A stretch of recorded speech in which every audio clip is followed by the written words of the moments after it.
Catholic Daily Mass Readings, August 5th, 2025, Tuesday of the 18th week in Ordinary Time. A reading from the Book of Numbers.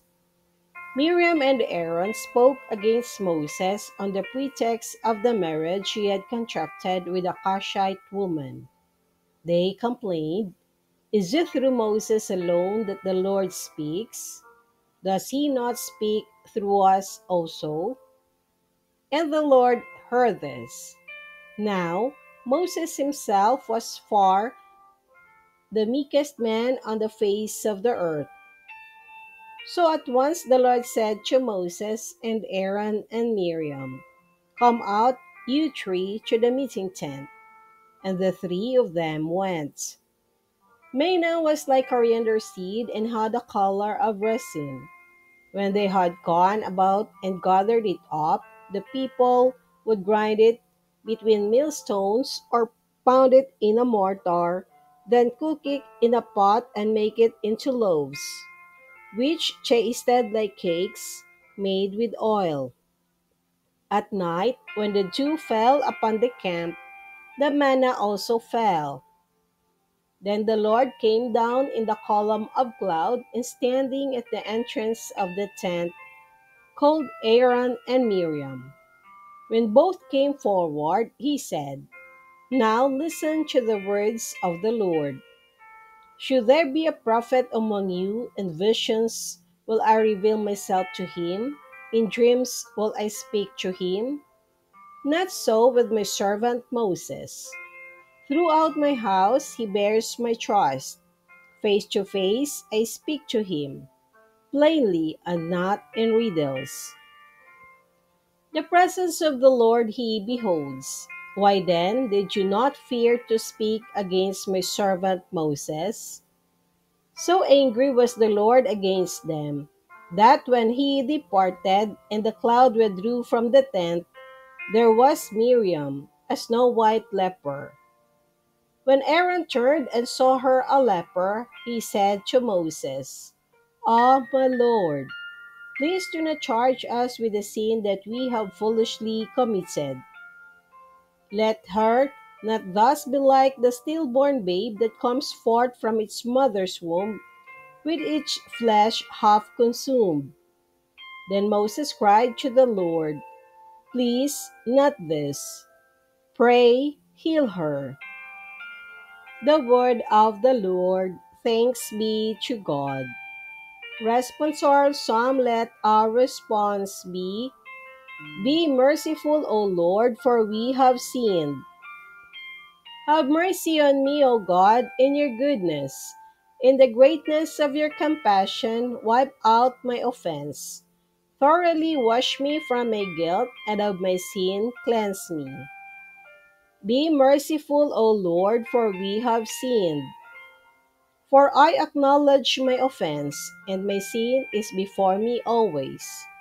Against you only have I sinned, and done what is evil in your sight. Be merciful, O Lord, for we have sinned. That you may be justified in your sentence, vindicated when you condemned. Indeed, in guilt was I born, and in sin my mother conceived me. Be merciful, O Lord, for we have sinned. A clean heart create for me, O God, and a steadfast spirit renew within me. Cast me not off from your presence, and your Holy Spirit take not from me. Be merciful, O Lord, for we have sinned.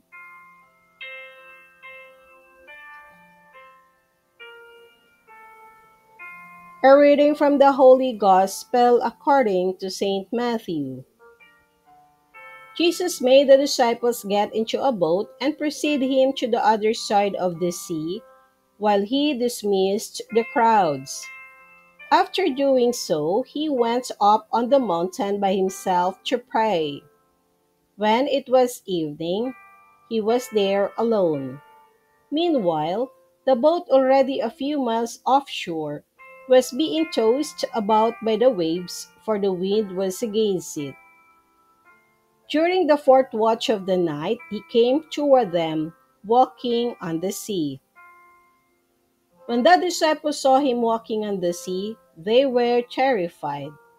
"It is a ghost," they said, and they cried out in fear. At once, Jesus spoke to them. "Take courage, it is I. Do not be afraid." Peter said to him in reply, "Lord, if it is you, command me to come to you on the water." He said, "Come." Peter got out of the boat and began to walk on the water toward Jesus. But when he saw how strong the wind was, he became frightened, and beginning to sink, he cried out, "Lord, save me." Immediately, Jesus stretched out his hand and caught him and said to him, "O you of little faith, why did you doubt?" After they got into the boat, the wind died down. Those who were in the boat did him homage, saying, "Truly, you are the Son of God." After making the crossing, they came to land at Gennesaret. When the men of that place recognized him, they sent word to all the surrounding country. People brought to him all those who were sick and begged him that they might touch only the tassel on his cloak, and as many as touched it were healed. The Gospel of the Lord. Praise to you, Lord Jesus Christ.